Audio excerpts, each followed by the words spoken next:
Welcome, everybody, to the Let Purple Rain podcast. Please like and subscribe. I'm your host, Joe Arpasi, otherwise known as Purple Rain. I started my CFF work in 2008. After stepping away for 8 years, I returned in 2024 as Purple Rain. You can follow me on X at the handle that you see on the screen. You can find all of my content at letpurplerain.com. I want to welcome today's guest, Kevin from the Devy Royale.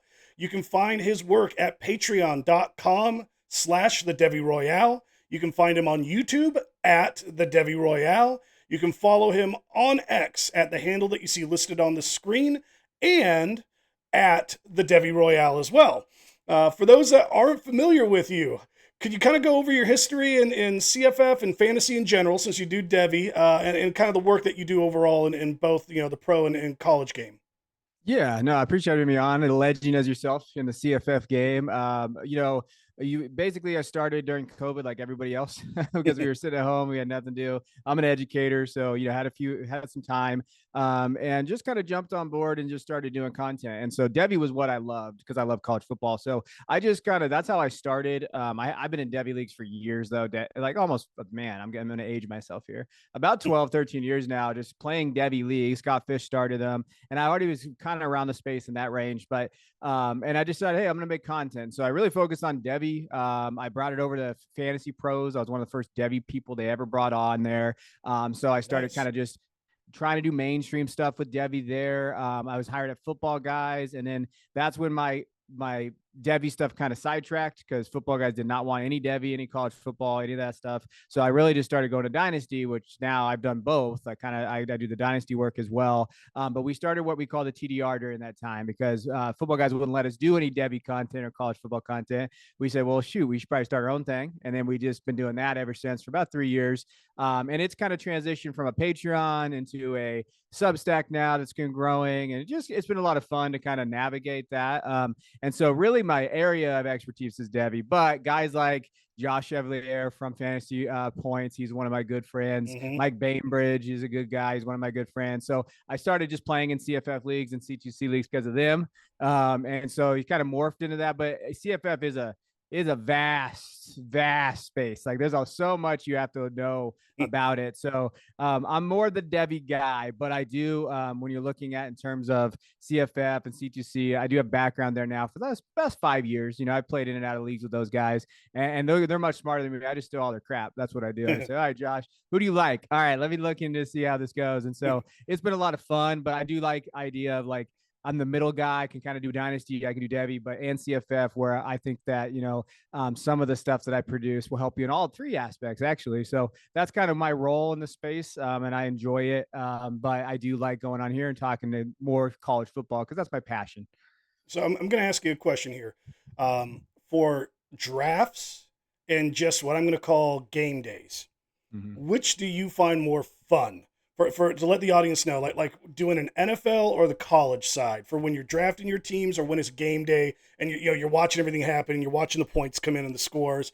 Kind of how do you feel about comparing the two? So I'm a game day college guy. So like college football is my game. If I had to pick, and I usually do because I have a wife and 3 kids, so she tells me, "What are you watching this weekend?" I'm watching college football. So and my daughters have fallen in love with it. I took them to Michigan Washington game last year, Washington, and that Nice. really kind of solidified like, oh, this is my sport for my oldest daughter, and I'm gonna take him to a Michigan game. I'm a huge Michigan fan, so I'm taking him to a Michigan game this year. So like that is my expertise. Now, as far as fantasy goes, NFL still has my heart. Like that is, dynasty fantasy because that's where I grew up on and did all those things. But I game day experience. It's all about college football for me. I love the tailgating. I love bringing my kids into it. Mm-hmm. Those type of things. It's funny you mentioned, that you traveled to Seattle last year for the Washington Michigan game. You got to see why we call it the greatest setting in all of college football. Oh It yeah. is absolutely gorgeous at Husky Stadium. I grew up right across the lake where that bridge is that you can see from the stadium, the big long bridge. I grew up on that other side of Lake Washington there, and my wife and I are currently making plans with friends to go up to Ann Arbor this Oh. fall for the Washington game too. So gonna check out the big house for the first time, and I've been to a number of places around the country for awesome stadiums. Haven't been to Michigan yet, so that's kind of an exciting one for me. Um, Awesome. we're going to transition over to some announcements here. June at letpurplerain.com. I am going to be releasing the 2025 CFF Draft Guide for the LetPurpleRain.com website. This is the biggest draft guide I've ever done going back to my start in CFF back in 2008. It's going to be coming out on Monday, June 23rd. It is going to include my keys to fantasy success, coaching system, and scheduling information, tons of player spotlights. I'm doing player rankings for all FBS, Power 4, Group of 5. I'm also including specific power rankings for Underdog Fantasy scoring and Scott Fish Tad Bowl scoring. Those player rankings, you will also get Fantrax upload files for all of those but Underdog. You're going to have a Fantrax upload file that you can just automatically upload all of my player rankings straight into your Fantrax leagues. You're also going to have cheat sheets in that draft guide. So if you prefer to be a paper guy, you're going to have that. And I'm also doing full player projections as well. You know, this is going to be a must-have CFF draft guide for 2025. And what's going to be included in that draft guide is going to be my updated and polished 2025 draft strategy. I'm including it in the draft guide, but I will be doing it as a standalone article as well on letpurplerain.com. So I'll be releasing that same week that the draft guide comes out. And then I'm going to be wrapping things up with a double shot week of Diary of a Draft Man mock draft episodes, both of which are going to be Scott Fish Tadpole Bowl Power 4 only drafts. And there's going to be a huge transition. July and August, I'm going to be doing a ton of mock draft episodes for you guys. So you're going to be able to see me first utilize my updated player rankings that I have in the draft guide in 2 different mock drafts. The first week of the very end of June and that first part of July, that 4th of July week, you're going to be catching those. I'm also extremely excited to bring this special promotional event that I'm hosting this year, so go ahead and check it out.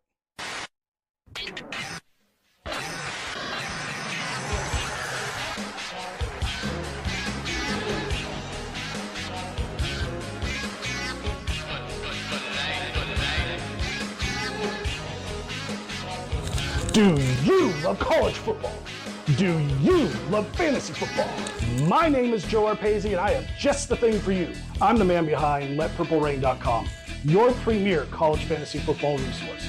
And I'm hosting a 52-man college fantasy football league. New world order. The winner of my league is going to take home this custom championship belt provided by this league's sponsor, armchampionshipbelts.com.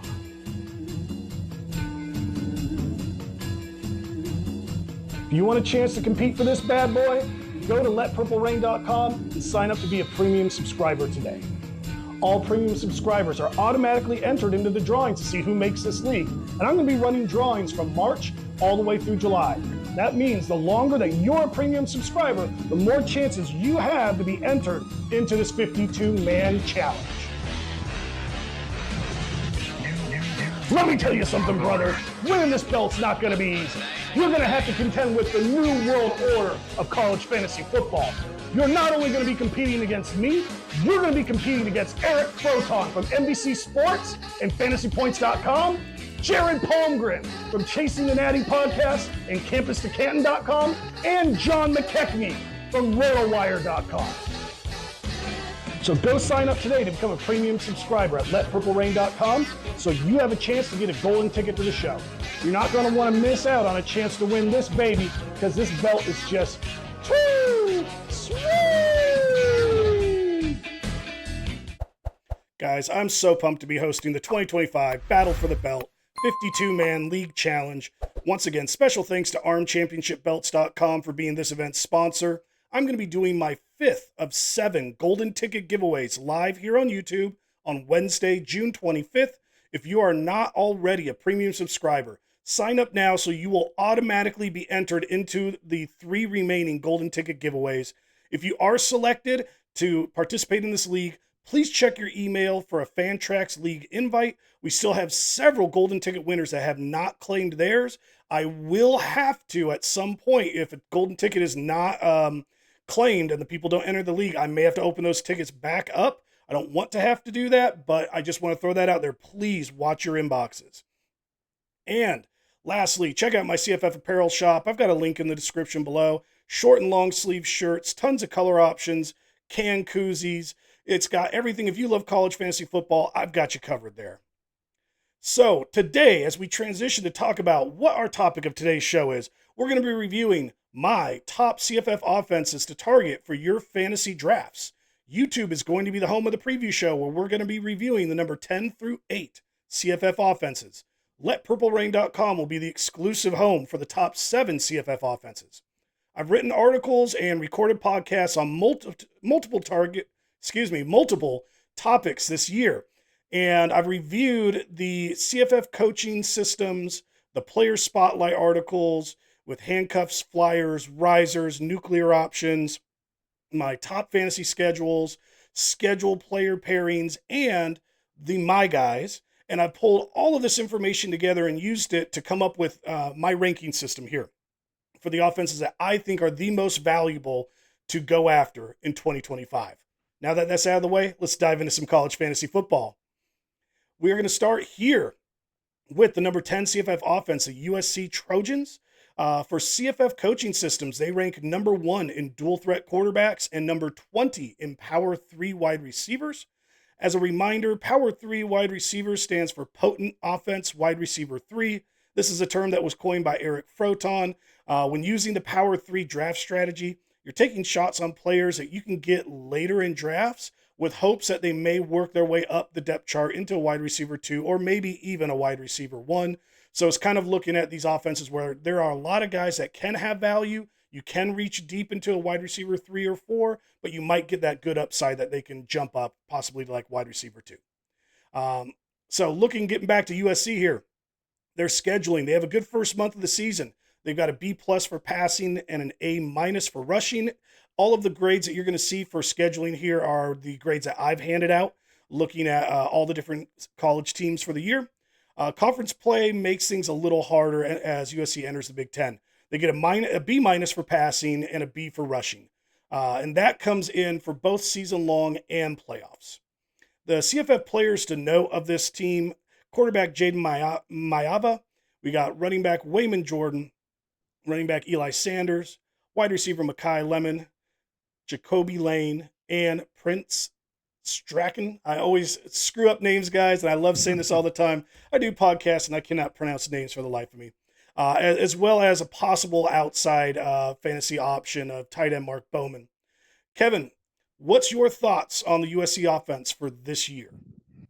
Well, so my thoughts, it's been a struggle off season, kind of looking at what Riley's going to do in this offense, and kind of because it was really a Jekyll and Hyde type 2024 with this team. Because the one thing, the couple of stats that point out to me, one, I know their offensive line is going to get better. So the big thing I look at when I'm turning, okay, what am I looking at their offense? What does that look like?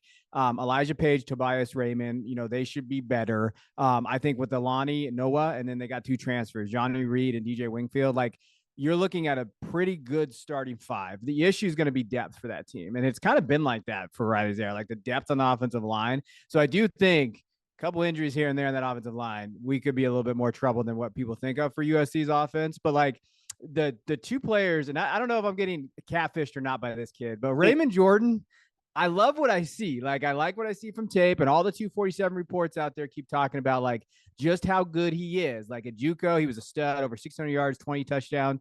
And damn it, if he starts, Joe, like we could be looking at another USC kid, because last year, I mean, they averaged 5 yards per carry. They went away from their rushing offense. I don't know what Riley was doing. That was one narrative that I read about it too. Like, he could look at Jordan being kind of their guy moving down the field, and he's going pretty late still in CFF drafts. Like, he's moved up higher. He's got a little higher as people have talked about him. But to me, like, he's one of my favorite guys to draft in this offense. And even Lemon and Lane, I mean, those 2 guys, Lane's a red zone guy, monster, 12 touchdowns. You love that. Makai is going up, do it all, kick return. He has that ability as well. Like, and so then it comes down to Jaden Mavia and like, okay, what are you going to do from a rushing standpoint there? But I think it starts inside out. If that offensive line is good and they stay healthy, they run the football, you still can look at Jordan as being a very, very solid player. And I like their offense as a whole. It's just, the play calling hasn't been there for Riley last year. It was very inconsistent. And I think I worry about maybe if Jaden turns the ball over a lot, Now we're getting into this question. Okay, what is that going to look like moving Mhm. forward for this passing offense? But the one safe play, the floor play to me is Wayman Jordan. I agree, because last year, the most reliable thing about the USC offense was the running game. Mm-hmm. So Wayman Jordan coming in, like I've left Eli Sanders up here on the graphic, Mm-hmm. because in the winter portal when he came over, like that was the big talk, like, oh wow, like they always go out and find their guy in the transfer portal, and this must be it. And once spring camp started, everybody's eyes open. It's like, nope, Wayman Jordan is the real deal. I'm right there with you, man. I think he is the number one guy to target in this offense. I love him. I'm so super high on him. And you mentioned with Jaden Maava, and you're kind of commenting on play calling with the offense. And I kind of think maybe one of the things that's been hurting this offense at USC, when they don't have just that ridiculously dynamic quarterback, that Mm-hmm. this offense kind of struggles. Like they'll lean on the running back. But like, and Maava is one of those guys, he's not that dynamic superstar. The one thing I did like about his stats looking at him last year is that he's very rushing touchdown heavy for, the amount of touchdowns per rushing attempt. So even though he may not get a ton of yards, I like the fact that if that trend can continue, if they keep using him in the red zone, that he might have a much higher rushing touchdown percentage than what you would expect for his rushing workload. So that's one positive thing I see. But I agree with you. Like I have Maava as my guy at quarterback, but like there's a little bit of risk there. Like I'm just kind of gonna have some faith in him going into the season. I don't want to sit there and think about all the what ifs, the young guys coming up that, well, if they get in, could they be really good? I'm like, you know what? I'll address that if it happens. Instead of talking about it like when it happens. So Maava's one of those guys. I do think he's pretty good. It's just kind of where do you view him in drafting, I think is the main thing. Not reaching too high and just finding the right volume with him. And then, like you said, Lemon and Lane, it's just like we just want one guy to really at least be able to break out instead of this spreading the wealth everywhere. And Yeah. that's been my biggest complaint with this wide receiver core. But those would be the two guys. Like I'd really, of everyone on the screen, if I'm targeting people and I'm going to draft them, for me it's Jordan, Maava, Lemon, and Lane. And the other guys I'm probably just passing on unless I'm in a really, really deep league, Power Four only league, something like that. Any other thoughts that you got on these guys? No, I mean, I think the guy that I think could take the next leap, just looking at just from I do a lot of draft content too, is Lemon. I Mm, think that all the talk I hear, and I know it's crazy to think about this because Zachariah Branch was supposed to be the guy, right? He was the yeah. dude forever. All the talk though, it's like, yeah, we're glad he's gone. Like the coaching staff was like, no, we're Mm-hmm. good. Like we got these guys here. And you saw the bowl game. And if that was any case, like if the bowl game showed, and bowl games it's hard to judge bowl games based on what could be the next year. But Lemon and Lane went off in that. And they both were basically their offense. And so I think maybe our concerns about spreading it out, which they have done, maybe they're not going to do that this year. Maybe Riley looked at it and said, I need these two guys to be my dominant playmakers here. Similar to what he did kind of at Oklahoma when he was there. So maybe those two guys in this offense where Lane, we can expect the touchdowns, and in Lemon, the PPR points, right? So maybe that's where we can lean with those guys. I like them all at cost, though. Like I really Yeah. like this offense at cost. There's not anybody here that's overpriced. No, and the one person I'd be willing to reach for, and it just depends on ADP is going to have to change for this comment. But like Jordan would be just that one guy I'd be Yeah. willing to reach for in this offense. All right, I'm going to transition us over now to the number 9 CFF offense I have to target for this year, the UTSA Roadrunners. For CFF coaching systems, they rank number 10 in pocket passer quarterbacks and number 25 in target magnet wide receivers. For scheduling, it's a bit above average. The first month, they have a B for passing and a B minus for rushing.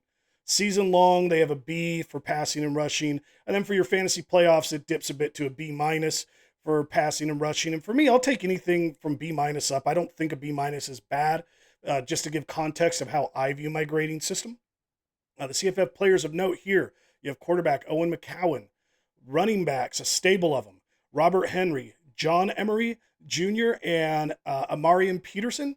And then the stable at receiver, there's a number of guys I could put on here. I don't have enough room. I left only 8 spots here. But Devin McEwen, David Amador, DeCorian Clark, who it's like that fingers crossed that a lot of us have been doing, like, could this year be the year he comes back and explodes? And I do believe McCoy is also back this year for UTSA. Tight end Houston Thomas. And so it's like they have so many guys that could have fantasy potential. I could not fit them all on the screen here. I'm really high on the outlook, especially for the passing game, and not so much for what I think will happen with a split carry backfield when I look at the possibilities of what's going to happen with this offense. Do you agree that passing game is kind of getting the green light and you're a bit more cautious, or at the very least yellow light, when it comes to the rushing attack for this offense? Yeah, no, I'm out on the running backs, Joe. I don't think I think when you're looking at the running backs, although I do have like this love affection for Amari and Peterson for some reason. It's just been one of these things the last couple of years, like where I think he's a very talented back. But Next year could be huge for him in this offense. It could be. Like I love why I like Amari Peterson. I don't know why. He's one of those weird guys that you fall in love with and you're like, oh yeah, that's my guy, as he just rumbles through colleges. But Owen McCown, I have so much Owen McCown. I'll be honest, like beginning of the year when we started doing some best balls and stuff, like I had talked to CFF guys and we did a podcast and like we talked about this offense a little bit and I'm still looking at it and I expected Owen McCown's ADP to like really rise. It really hasn't. It's pretty stayed stagnant in between like 12 to 18, depending on the drafts that you're in. And to me, when you're looking at what Owen did last year down the last 7 games, like he averaged 300 passing yards. He had 17 total touchdowns in that range there. And I mean, McQuinn and Amador, fantastic. And then you're looking at Houston Thomas, like what else do you need to see from this room where you're like, he should be your QB1 target, right? Like if you are looking at a build and you're like, hey, that's a guy that I think I can get tons of value for in the first however many rounds, 6, 7 rounds, and build around him. That's a perfect strategy there. And I think the other thing too, Justin Burke coming back, the offensive coordinator, this is year 3, him and McCown now for those 2 years. Like those are the things you love. I love the, target the passing stack too, because you could get Amador or McQuinn earlier, depending on where their ADP goes. You just got to know who you're drafting with though, because those suckers out there, like it just depends. Like if you draft them a lot, the drafters and what they're going targeting. But this could be like this is the offense you want to buy into. Even Houston Thomas, I think tight ends are disgusting out here, by the way. Like when you're going through CFF, like I've really targeted just 2 pretty much throughout my drafts. Like I said, I'm just going to stick with 2 and just go there. Houston Thomas is another guy. I mean, I think that when you're looking at him, he could give you some upside, big play kid, over 400 yards, the 3 touchdowns maybe could go up there too as well. But Owen he could be a league winner. I mean, he has that type of talent and he has the type of kind of what you want to see around him. Yeah, I like Houston Thomas. The one thing that's difficult is having Patrick Overmeyer on the team as well. He's another guy I just could not fit on the screen. Those 2 guys that like I have a feeling that tight end position is just going to be riding the hot hand, and they're both very similar to one another too. So it's not like each one kind of has a set role in the offense. Like both of them could be on the field at the same time. So it's definitely kind of a unique setup with that tight end area. But yeah, like Houston Thomas, McCown. One thing that I really like about this offense is that it's outside the running game, one of the safer floors that's out there. One thing that I don't think it gets discussed enough about Owen McCown is that he is nimble. He can run the ball. He doesn't get a ton of carries to where like he's going to get 500 rushing yards and 5 touchdowns. But like he could sneeze if the coaches like want to lean on him in this running back by committee approach and just use McCown a little more. Like he could sneeze and hit those numbers. He's not. I don't think it's that impossible for him if he can get that a little more bump, a little more workload in the rushing game. I think that'll definitely add to his fantasy value. Even though we all view him as a pocket passing quarterback, I mean, I think like a sensible number. You're talking like at least 350 rushing yards. I think out of him. So I don't think it's that hard for him to make that jump for an extra 150 if they give him an extra 2-3 carries a game. So that's another positive with McEwen that I like. And that running game, it's going to be I think they're going to do I think Henry's going to be the guy. He's going to get the slight edge in carries. I think all 3 of these guys are going to see the field. And I'm like you. It's like I'm kind of out on the running back position. I'm wheels up on McCown. And then, McEwen and Amador, I think they should definitely be. I like them in relation to other receivers more than I like McCown in relation to other quarterbacks, just because the quarterback position is so deep this year for known commodities, where I don't think you have as many at receiver. So I kind of value Amador and McEwen a little bit more in drafts just because of that certainty that they give you at that position before you have to start reaching for guys at, start becoming more projection calls. But like if you had to pick one guy that you think will be the wide receiver one out of this team, who do you think will end up being that top fantasy wide receiver? Oh, well, I've been drafting Amador everywhere, so that's kind of been my guy going into it. Because I like your point that you talked about too. Because when you're looking at ADP, there's guys going around him that I think there's more question marks about where you're really projecting to, and offenses that I don't necessarily love, right? Like San Jose, like Matthew Coleman, for example, is going kind of around Amador. I like San Jose State. I don't know. I'd rather have Owen McCown in this offense, especially with the targets and what you're probably going to get from him. So I've been going after Amador everywhere. I would lean there probably. But I don't hate, like, if I miss Amador, it's not like I'm like, oh dang it, I can't get McQuinn a little later. Like there's still that like, oh, I can still kind of target him there. But I think Amador could be their wide receiver one. And I think that I don't know. I think McCown's getting slept on. Like it wouldn't shock me seeing him be a top 5 in this format. Like it just wouldn't shock me. You know, last summer I was one of the top leaders of the McEwen fan club, and I'd been hanging on to that like, well, he plays on the outside. That's what this offense likes. He has more proven production. But then, like, the more time I've spent this summer looking at it, I'm like, Amador's just better. And they put him all over the field. Like that's the point of the coaches being like, we want him everywhere. We want him to be the matchup nightmare for the defenses, not McEwen. So that kind of tipped me over toward Amador for him being that wide receiver one. But I'm right there with you. Like McEwen's a great option there for if you can't get Amador. So and I have DeCorian Clark on here, but it's one of these, like, those of us have been doing CFF for a while. It's like we would love to see him come back at 75% of what he did from his past fantasy performance when he had his huge year. I'm not holding my breath on that, but I wanted to just kind of throw it out there for some people to realize, like, he is actually back. They do think he's going to be healthy this year. I think he'll probably be stuck behind McCoy. McCoy will probably be the wide receiver 3, but I just wanted to highlight that one out. There's like he is coming back, maybe, but like I said, I am not going to hold my breath whatsoever that if there's anyone behind these two at receiver, he'd be worth a dart throw with your very last wide receiver pick if we're getting some positive news out of fall camp, because at least we know there is an upside and a ceiling potential, even if it's capped compared to his old numbers. So I find his name intriguing. I doubt I'll get any shares, but he's just a name that I kind of keep out there in the back of my head. I'm going to move us over to the last offense that we're going to review here on YouTube. We have the Clemson Tigers coming in at number 8. For CFF coaching systems, they only appear once, and that is as number 17 for high volume tight ends. Scheduling, though, is pretty good, and that's one of the things I like. Scheduling and the talent, I'd say, are probably the two biggest things I like about the Clemson offense. For the first month of the season, I gave them a B+ for passing and a B for rushing. Season long and for the fantasy playoffs, I've given them a B in rushing and B in passing and a B- in rushing. And the players of note kind of going through here: quarterback Cade Klubnik coming back, returning starter, Heisman favorite. I have made some bets already on Heisman Trophy winners, and Cade was like the first one, actually the second one I put in.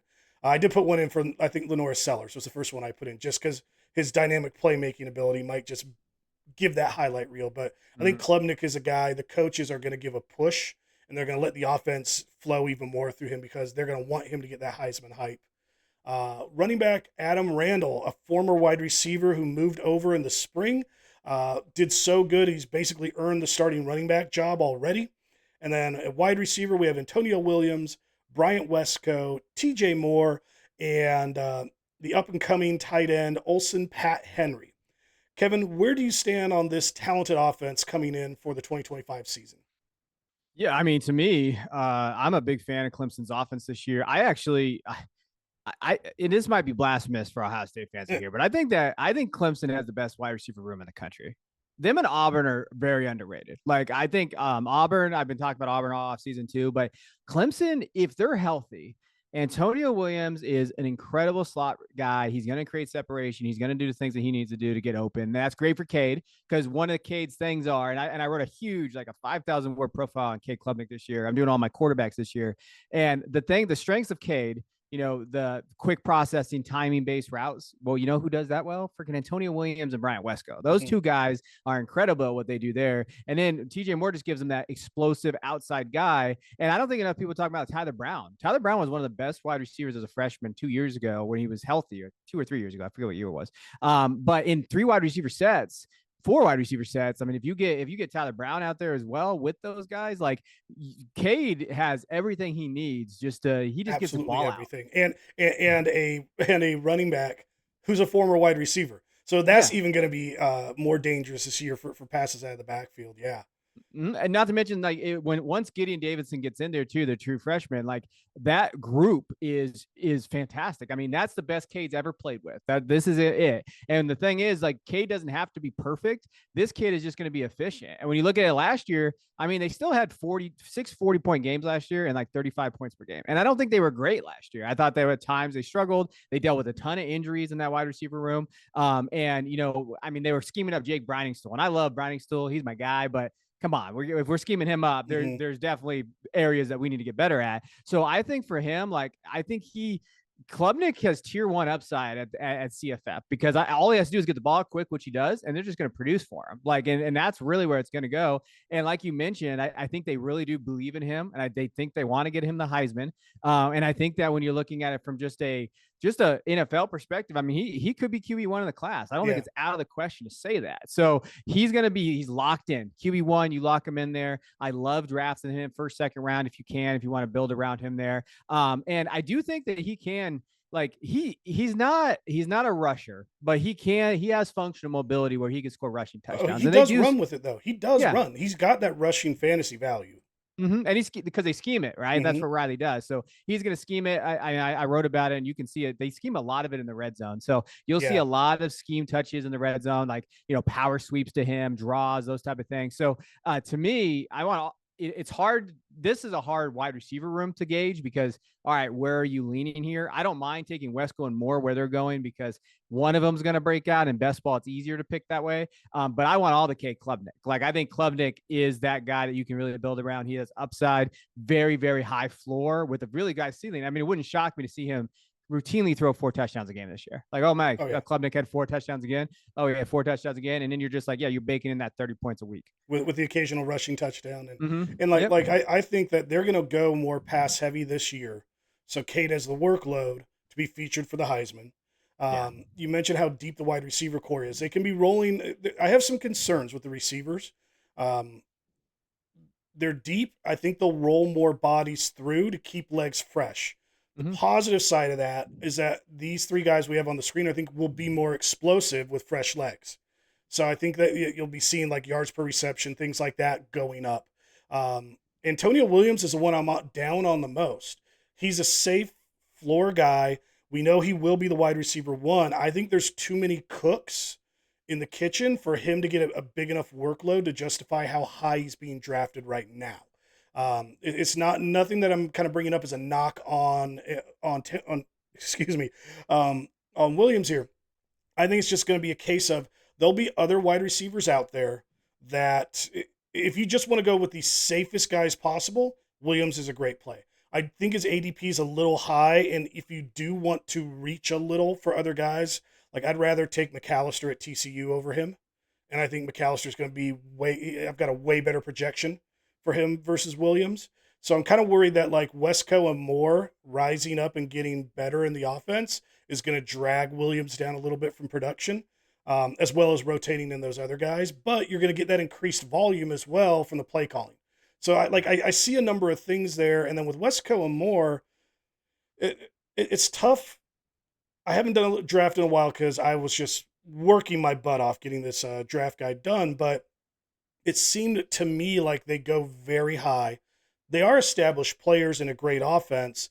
I just can't say enough because I don't have ADP numbers in front of me to be able to say I would definitely take Wesco or Moore where they're going at, or I would say I think they're going too high versus other guys in the pack. I don't have that information, but I at least just kind of have this gut feeling of I like these guys. I'd want to target them, but I want to find out what's the right price range because also, like I said, I can't see one like Wesco going off and more shrinking down. Like there's only so many balls to go around. So that's the one kind of knock I have on this wide receiver core, even though I'm going to say all of them are draft worthy. I think the key question with the three is what's going to be the right price to get them at. And if you want to reach for security compared to other guys that are around when you're drafting that position, I think that's fine. I don't think there's ever a problem early on when you're solidifying your starters to reach for a good floor of guys that are explosive in a good offense like this. That's kind of my read on the wide receiver position. Like how are you kind of handling Randall when it comes to drafts, or just your overall thought process of how you'd want to go about him? So for me, I'm really worried about Gideon and what Gideon's going to do in that room too, because they were talking about him like the early enrollee stuff. Mm-hmm. So I haven't drafted one Randall, so I haven't tested Randall there. But I do have the ADP numbers for the wide receivers if you want to have them, because I was looking it up. So Antonio Williams is going third round, early third, and that's too high for me. So like that's why I said I think he's definitely too high for me too. TJ Moore is going fifth, and Wesco's going in the 10th. So the way I look at that, I'll just take Wesco in the 10th. Yeah. Like I'll just like and those have flipped. So as we go through this and as the summer goes, you're going to see kind of some flip there. But to me, like I'll just take Wesco, because you could probably, depending on what your projections look like too, at some point they're going to be pretty close. So I'll just take the cheapest option. Yeah, exactly. That's how I look at those guys. Yeah, and Randall's a guy. If there's a good price, I don't mind taking a stab at him, because as I mentioned, I think the play calling is going to skew more toward passing. So you're going to see a little downgrade of the workload there, but being more involved with as a pass catching receiver, I do think that works well with him. Like they could be doing a lot more screens with him for all we know. So I do see some upside there. I'm willing to take my shots on him. I have not taken any yet, but it's all going to be about the right price and just kind of where I'm at. Because typically, I will usually have 5 of my 10 best ball running backs by round 10 or 12.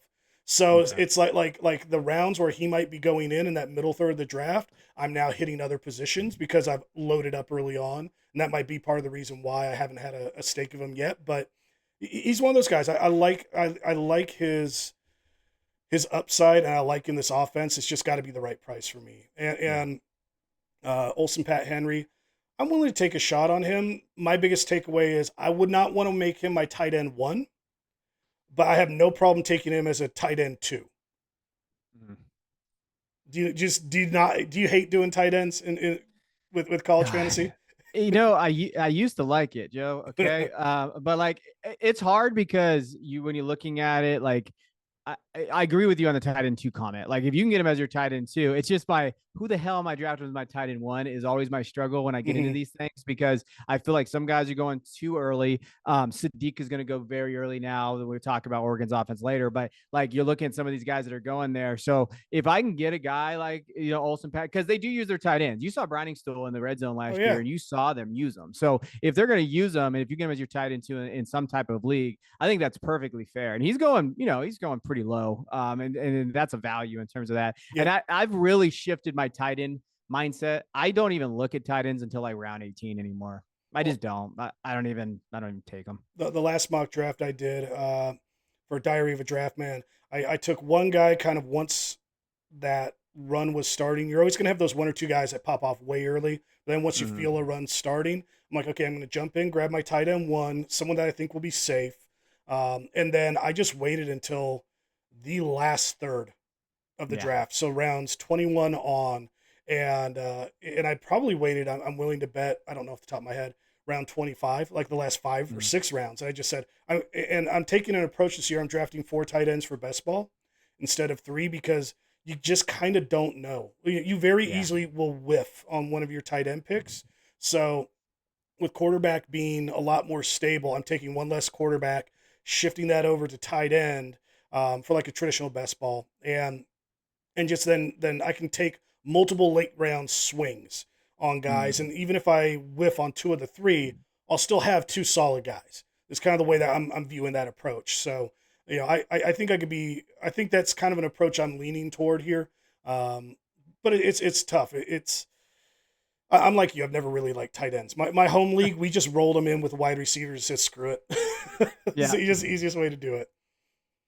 All right. I want to thank everybody here for watching the top CFF offenses to target in your fantasy drafts preview show here on the Let Purple Rain podcast.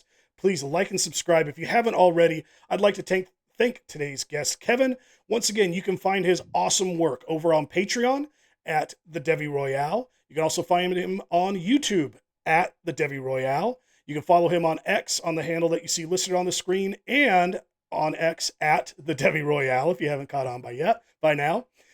Kevin, go ahead and tell everyone about what you have planned for June and the rest of 2025, whether it's heading into the season or if you're going to be any content you're going to be doing during the season. Yeah, no, we're doing so we do our Substack, and we have a bunch of projects there. And so we try to offer big 8 projects a year in terms of all the other content that we do. So we're knee deep in redraft, regular fantasy projections right now. We're getting a guide out at the end of this month. And then next month, we're going to be working on a football guide. It's more of your traditional guide, kind of like we see from Athlon and all those things that we do, the feel steel stuff. And we've been talking about it for years, and we're like, you know what, let's just do it. Why not? What the hell? Like it's our content. So we're going to weave in Devy with it too. So it's going to be kind of like a combination of Dynasty Devy type guide. We're going to have some fun with it. I have no idea how the hell we're going to do it. We have ideas now, but we usually work it out as we go and kind of do that. So those are the 2 big projects that we're going. And then we'll have in-season content. We bust out 5 to 7 articles a week on Substack. So you can go check that out. And there's free options. We have some free content out there if you want to go take a look and see what you think. I missed your Substack when I was going through all the places to find your work. Why don't you go ahead and let everybody know the address that they can find you over at Substack? Oh, it's pretty easy. It's the Devy Royale, Substack.com. So you go check it out. We kept it pretty simple there. It's called the Royale. If you're on Substack, you want to check that out. And we do all kinds of different content on there.